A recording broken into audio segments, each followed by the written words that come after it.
Welcome back everyone to the videos on securitization. So by now I hope you are clear about the securitization process and the parties involved in it.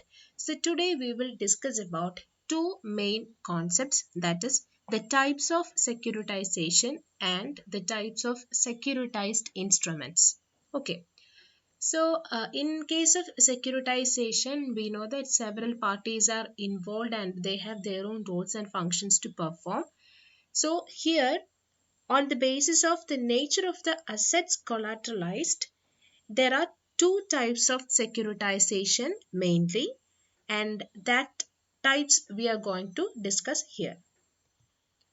So as I pointed out earlier, on the basis of the nature of assets collateralized, there are two types of securitization, that is the asset backed securitization and mortgage backed securitization, ABS and MBS.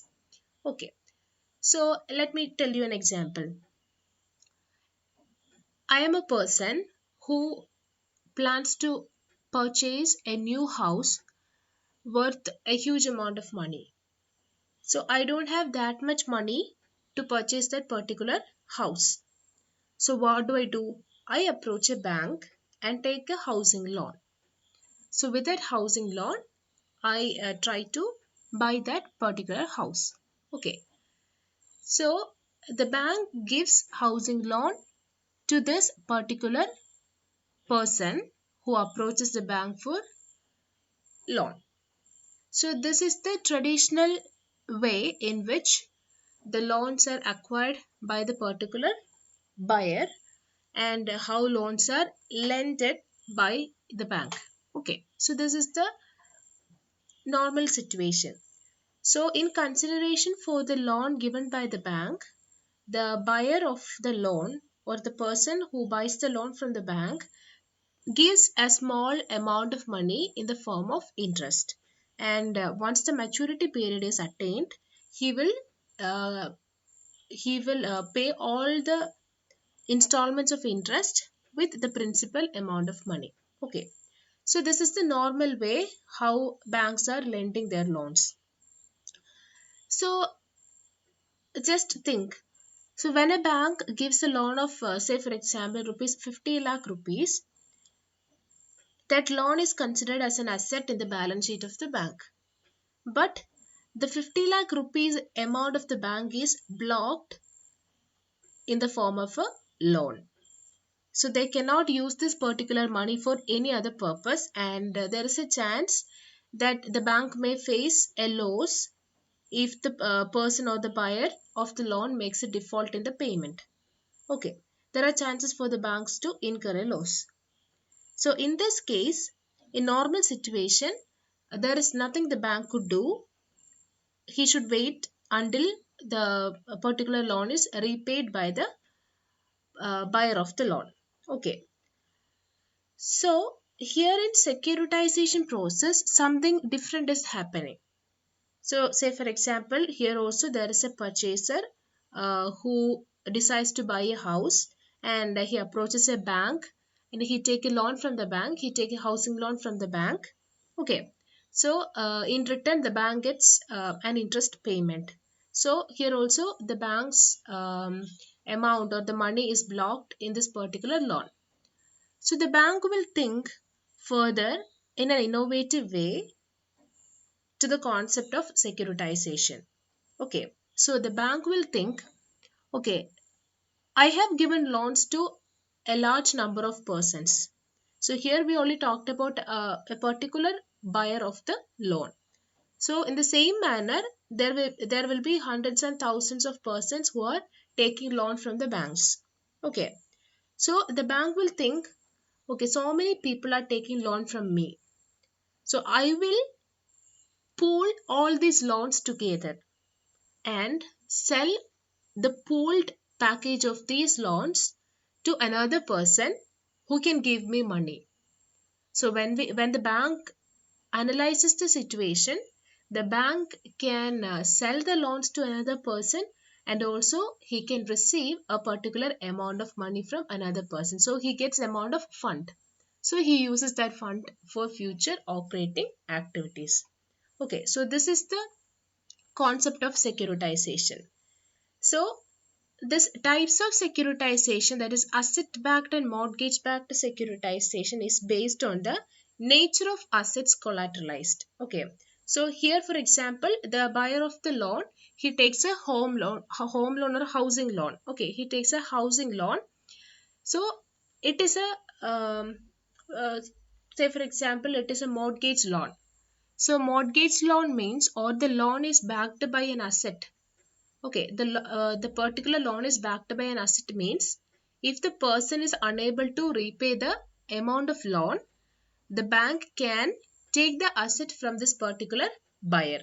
Okay, so that is the meaning of backed by an asset, or it is mortgaged by an asset.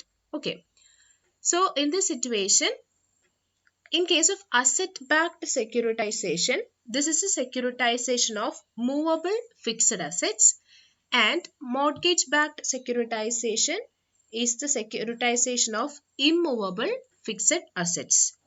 So first we will discuss about asset-backed securitization. Okay. So asset-backed securitization is also known as securitization of movable fixed assets. That means this is non-mortgaged in nature. That means nothing, the asset is not mortgaged. That means the buyer of the loan, when there is a default in payment, the bank cannot take the asset. Okay, so this is not mortgaged. It is a non-mortgaged securitization. So it creates a series of securities which is collateralized by a pool of unsecured assets. And the securitized instrument and under this type is termed as asset-backed securities. Okay, so I'll make this concept clear. So I hope you have an idea about the securitization concept. The bank sells homogeneous, or the loans having a homogeneous characteristics or nature. He pool all those loans, okay, into a package, and he then transfers or sells that particular loan to another person. That may be the SPV. Okay, that is a special purpose vehicle, or the SPV. So if that particular securitization is non-mortgaged in nature, that means if it is not secured, if it is unsecured in nature, that is known as asset-backed securitization. Okay. So the SPV receives or buys that particular amount of loan, or that package of loan from the bank, and what do he do? He receives that amount of loan, and or he purchases that amount of loan, and he gives back money to the bank. Okay, in consideration for the loan, for the package of loan purchased, SPV gives an amount of money worth the package of loans.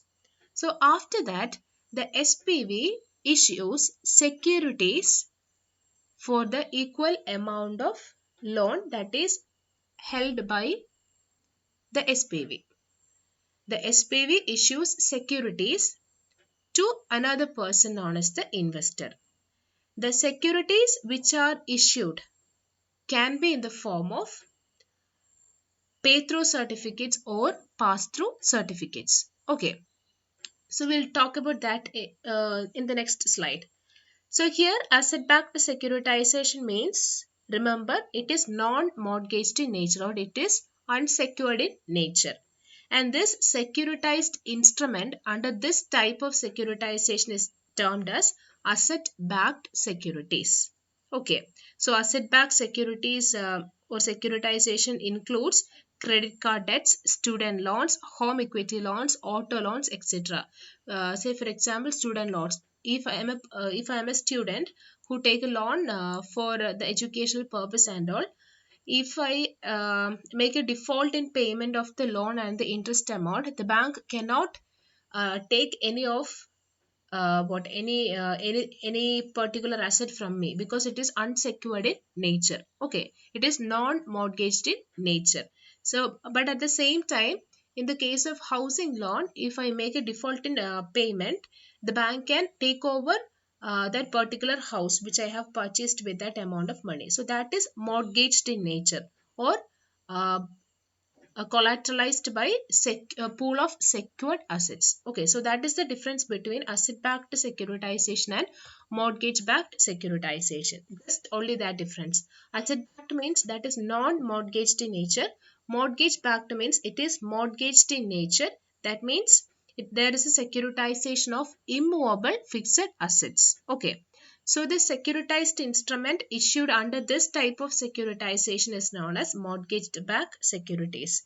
So example, we have home loan mortgages, equipment loans, real estate loans, etc. So once the buyer of the loan makes the default in payment, the bank can take over the home, the house, or the equipment, or the real estate. Um, in this situation. Okay, so I hope this concept is clear for you. Then now we have types of securitized instruments, of which we had a small discussion now itself, that is asset backed securities, uh, which is known as which is backed by non mortgage loans, and mortgage backed securities are backed by mortgage loans. Okay, I hope that is clear to you. That is the two types of securities or securitized instruments on the basis of nature of assets collateralized. Okay, so mortgage backed securities can be further classified into different subsets. One is residential mortgage backed securities. That means it is backed by residential mortgage loans. Okay, mortgage loans in relation to residential property or something like that. Then second one is commercial mortgage backed securities, which is backed by commercial mortgage loans. Okay.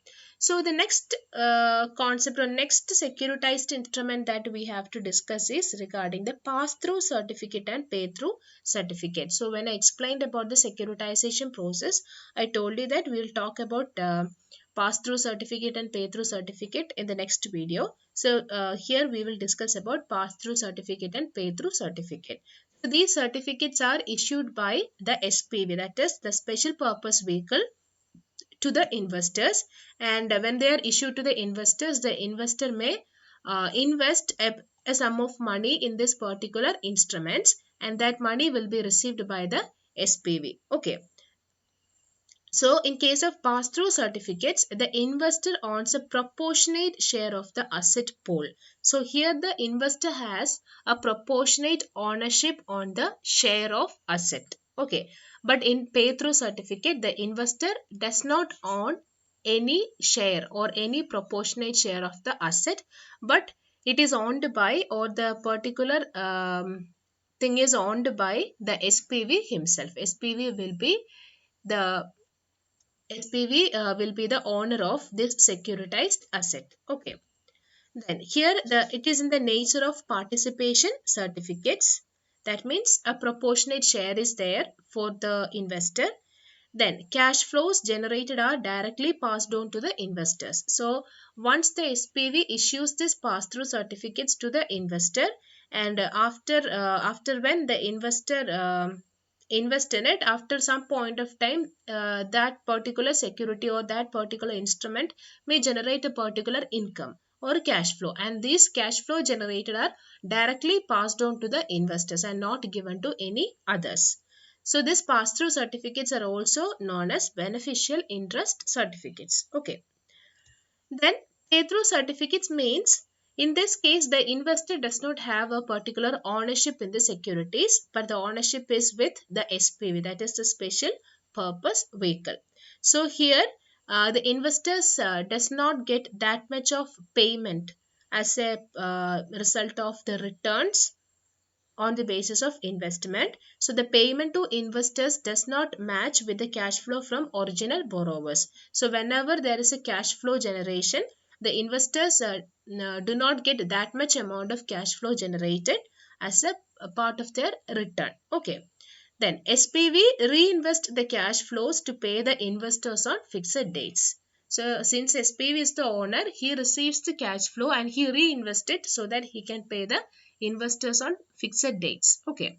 Then these pay through certificates can also be divided into different bond classes called tranches or maturity classes. Just remember this point also regarding pay-through certificate.